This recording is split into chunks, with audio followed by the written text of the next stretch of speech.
وهو خیر معین۔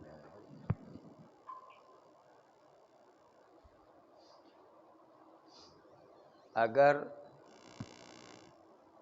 کوئی آدمی اعضاء وضو پر نجاست لگنے کے بعد اسی طرح وضو کر لیتا ہے، وضو کے بعد اس کو شک ہوتا ہے کہ آیا میں نے اس جگہ کو وضو سے پہلے پاک کیا تھا یا نہیں، تو کیا اس کا وضو صحیح ہوگا کہ نہیں۔ وضو کے بعد شک کرتا ہے کہ میں نے وضو کرنے سے پہلے وہ حصہ پاک کیا تھا کہ نہیں، اور وضو کر لیا۔ یہ شک بعد میں ہوتا ہے، اس کو پہلے شک نہیں ہوتا ہے۔ وضو کرنے کے بعد شک کیا کہ پہلے میں نے وہ جگہ پاک کی تھی اور پھر وضو کیا، یا وہ جگہ پاک کیے بغیر وضو کر لیا ہے، تو اب اس کا وضو صحیح ہے، لیکن اس جگہ کو دوبارہ دھو لے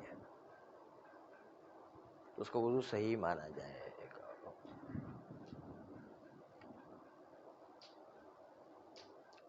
دوسرا مسئلہ بہت جب پیش آتا ہے تو بڑا مشکل مسئلہ ہے، اس لیے اس مسئلے کو سمجھنا بہت ضروری ہے، اور وہ یہ کہ خون بند نہیں ہو رہا، تو پھر کیسے وضو کریں۔ مثلا اعضائے وضو سے خون جاری ہو گیا ہے اور خون بند نہیں ہو رہا ہے، تو کیسے وضو کریں۔ تو اس کا طریقہ جو ہے نا، ذرا سا مشکل طریقہ ہے، اس کو سمجھ لیں تو پھر ہمیشہ کے لیے مسئلہ آسان ہو جائے گا۔ مثلا ناک کے اوپر سے خون نکل رہا ہے، پھوڑا ہو گیا تو ناک کے اوپر سے خون نکلا، بند ہی نہیں ہو رہا ہے، ہم نے کھجایا تو وہ سارا اس پپڑی نکل گیا، خون ہی خون نکل رہا ہے، بند ہی نہیں ہو رہا ہے۔ تو اب کیا کریں کہ وضو صحیح ہو جائے۔ کہتے ہیں آپ ناک کے اوپر جہاں خون نکل رہا ہے اس سے اوپر کا حصہ تو دھو لیں ترتیب وار، یعنی یہاں تک دھو لیں، ناک کے اطراف بھی دھو لیں، اور جو ہے اس کے اطراف تک دھو لیں۔ پھر ناک کو جو ہے یا تو حوض میں لے جائیں، یا ناک کو نل کے نیچے لے جائیں، یا حوض میں لے جائیں یا ناک کو نل کے نیچے لے جائیں، جہاں کر پانی ہے نل کے نیچے وہاں لے جائیں، اور لے جانے کے بعد انگلی رکھ کے اس کو اتنی دیر دبا کے رکھیں کہ وہ خون بند ہو جائے، کیونکہ پانی میں جب انگلی دبا کے رکھیں گے تو خون بند ہو جائے گا۔ اتنی دیر رکھیں کہ خون بند ہو جائے، جب خون بند ہو جائے تو پھر اوپر سے نیچے کی طرف انگلی پھیریں گے یوں، تاکہ ترتیب برقرار رہے، اور پھر بعد میں نیچے کا حصہ دھو لیں گے۔ تو یہ وضو ترتیبی کرنے کا طریقہ ہے۔ جی ہاں، سر پر نکلا ہے نا، تو سر پر جو ہے پہلے تھوڑا اوپر کا حصہ جو وضو کر لیں۔ ہاں، تو یہاں پر جو پانی نہیں لگائیں، یہاں پر پانی نہیں لگائیں، اگر یہ پانی اگر اس کے ٹپکے گر بھی گئے نا تو نیچے والے آ جائیں، آنے دیں، کیونکہ ابھی تو ہم نے نل کے نیچے رکھنا ہے نا، تو خود بخود اس پاک ہو جائے گا، خود بخود ہی ہے نا۔ ابھی جو ہے اگر نیچے خون کے ٹپکے آ بھی گئے ہیں تو کوئی بات نہیں ہے، ہم نے تو خالی اوپر کا حصہ پاک کیا نا، نیچے کا جو پیشانی والا تو ابھی پاک ہی نہیں کیا ہم نے، اور نہ اس کے اوپر وضو کیا ہم نے، نیچے جو ہے وہ بھی وضو نہیں کیا ابھی ہم نے، خالی اس کو جو ہے یوں دبا کے رکھیں گے، چاہے نیچے خون آ گیا مثلا، یا خون کا پانی آ گیا مثلا، یوں دبا کے رکھیں گے، نل کے نیچے لے جائیں گے، اتنی دیر اس کو انگلی دبا کے رکھیں گے کہ خون بند ہو جائے۔ چیک کریں گے کہ خون بند ہوا ہے یا نہیں، چیک بھی کرتے رہیں، ممکن ہے بند نہ ہوا ہو، چیک کرتے رہیں کہ خون بند ہوا ہے کہ نہیں، چیک کرتے رہیں خون بند ہوا ہے کہ نہیں. خون بند ہو جائے تو پھر اوپر سے نیچے پھیریں، اور چونکہ نل کے نیچے آپ کا چہرہ ہے اس لیے نیچے کا خون خود بخود ہی صاف ہو جائے گا، بالکل چہرہ صاف ہو جائے گا ایک دم. یا حوض میں پھر بھی چہرہ پورا صاف ہو جائے گا. ہاں نہیں، یہ موالات وضو کر رہے ہیں نا، ابھی وضو ختم تو نہیں کیا ہم نے. دیکھنے والا بھی دیکھے گا کہ ہاں وضو کر رہا ہے. موالات اس وقت ٹوٹتا ہے جب عرف کہے کہ نہیں یہ وضو نہیں کر رہے تو جرم میں کچھ اور کام کر رہے ہیں. ابھی ہم تو جو ہے وضو ہی کر رہے ہیں.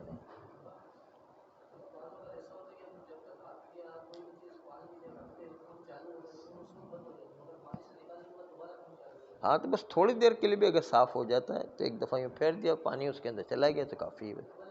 پھر بھلے خون نکلتا رہے، کوئی مسئلہ نہیں. پھر وضو تو آپ کا ہو گیا نا، بس ختم ہو گیا. ہاں پھر اس کو بعد میں جو ہے پھر دوبارہ رکھ کے اس کو پاک کر لیں. اس کو جو ہے یا پٹی لگا دیں کوئی سی جس میں جو ہے خون رہے، کوئی مسئلہ نہیں. زخم کا خون ویسے بھی معاف ہوا کرتا ہے نہیں، زخم و پھوڑے کا خون تو ویسے ہی معاف ہے نہیں.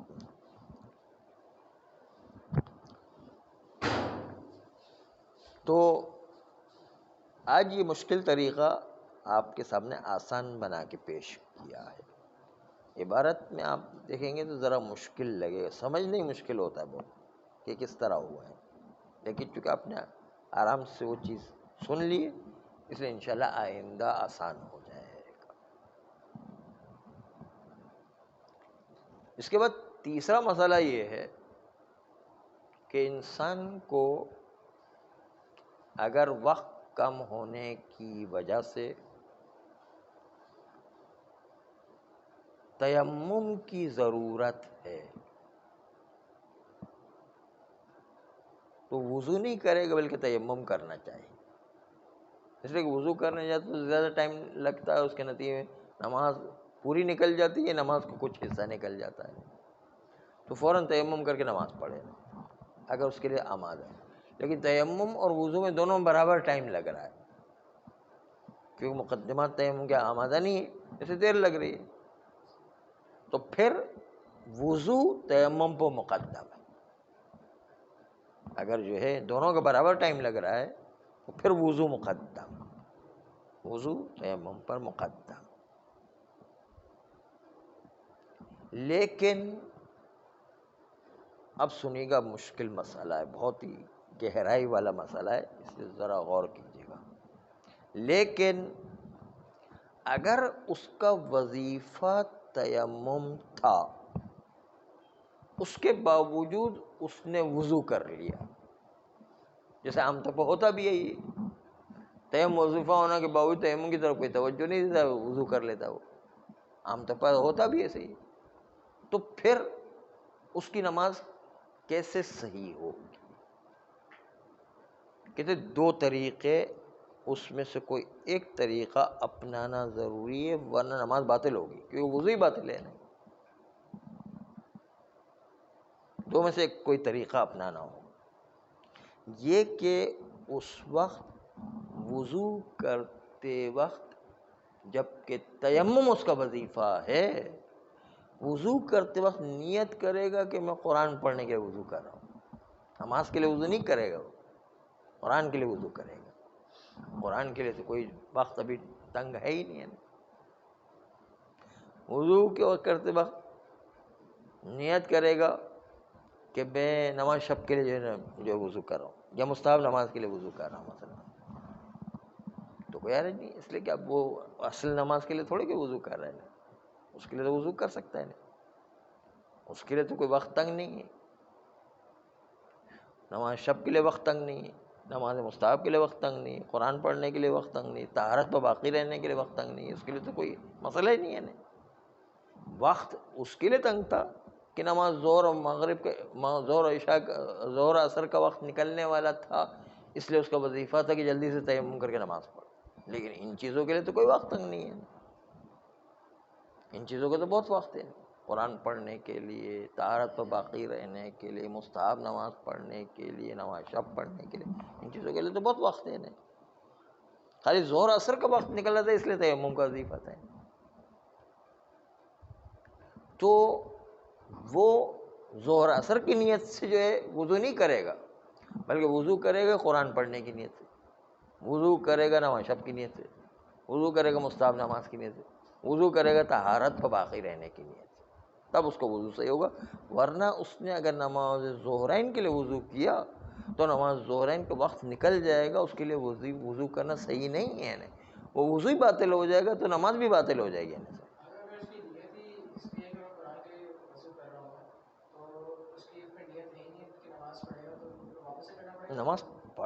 نماز کا انکار نہیں کر رہا، ابھی فی الحال قرآن پڑھنے کی نیت سے کر رہا ہے، اسی وضو سے پھر نماز پڑھ لے، کیا ہے قرآن بعد میں پڑھے، پڑھنا ہو تو پڑھے، نہیں تو کوئی بات نہیں، لیکن نیت اس کی یہ کرے، نیت قرآن کی کرے، نیت مستحب نماز کی کرے، لیکن پڑھے گا کیا؟ واجب نماز۔ ہاں تو کوئی بات نہیں، پہلے نماز پڑھ لے، پھر اس کے بعد قرآن بھی پڑھ لے، تھوڑا سا دیکھ لے بس، کم از کم۔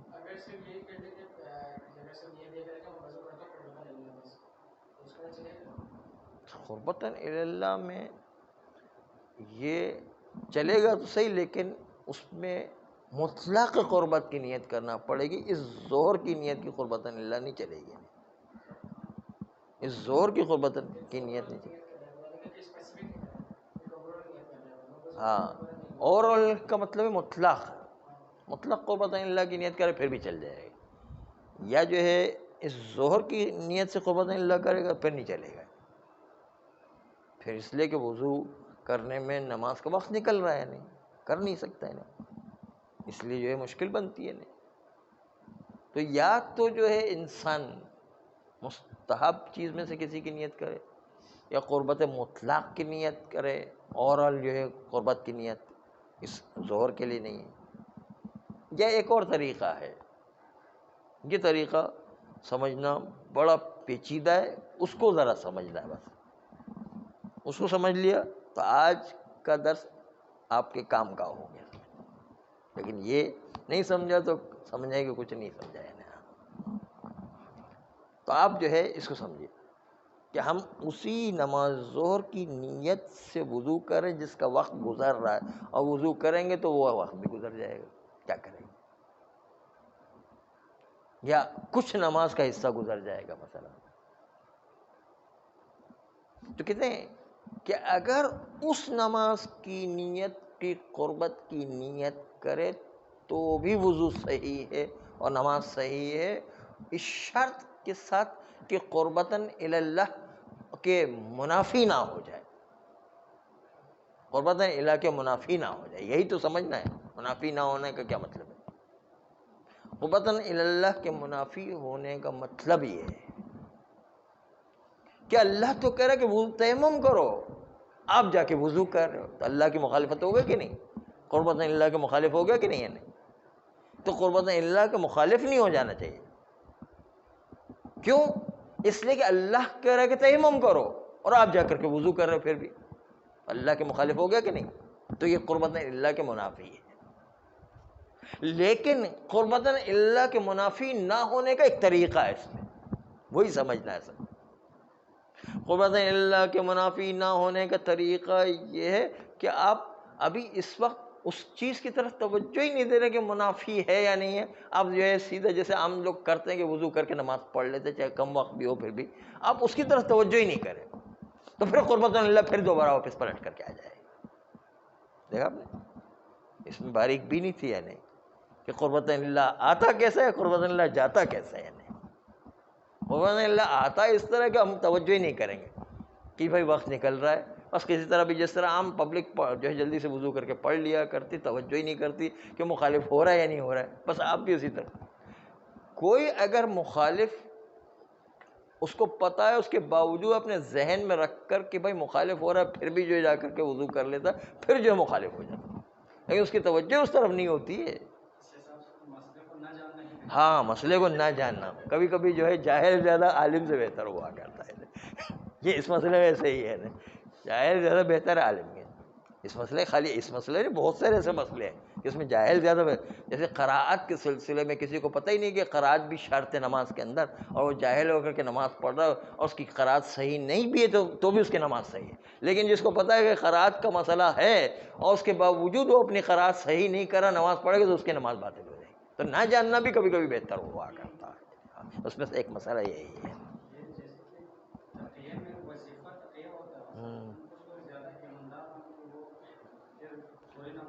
وہ وہاں پر تو جان بچانے کا مسئلہ، اس لیے نماز باطل ہو جائے گی. نہیں وہاں پر اس کے لیے کوئی حل نہیں ہے، وہ تو جان بچانے کا مسئلہ.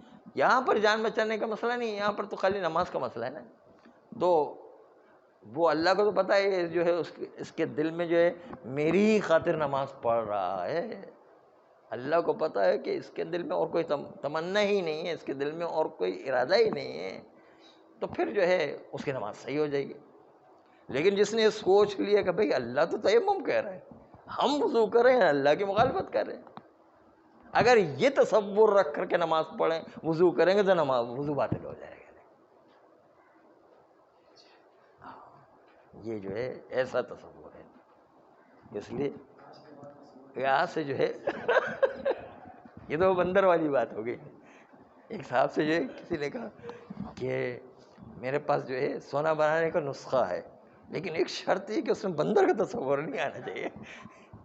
نسخہ جو ہے لاتے بار بار بندر کا تصور آئے تو نسخہ جو کام ہی نہیں کرے. تو آ کے کہا یار کتنی دفعہ میں نے کوشش کی لیکن وہ بندر کا تصور ذہن سے نکلتا ہی نہیں ہے.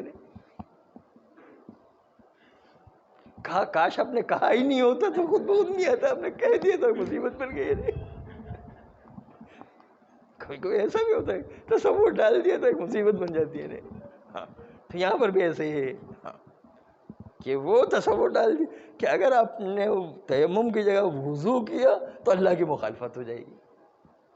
یہ تصور اب جو ہے ایسا ہے کہ اب یہ نکلنا مشکل ہے. اس تصور کو نکال کے اگر وضو کر سکتے ہیں تو پھر ٹھیک ہو سکتا ہے، ورنہ جو ہے وضو ٹھیک نہیں ہو سکتا ہے.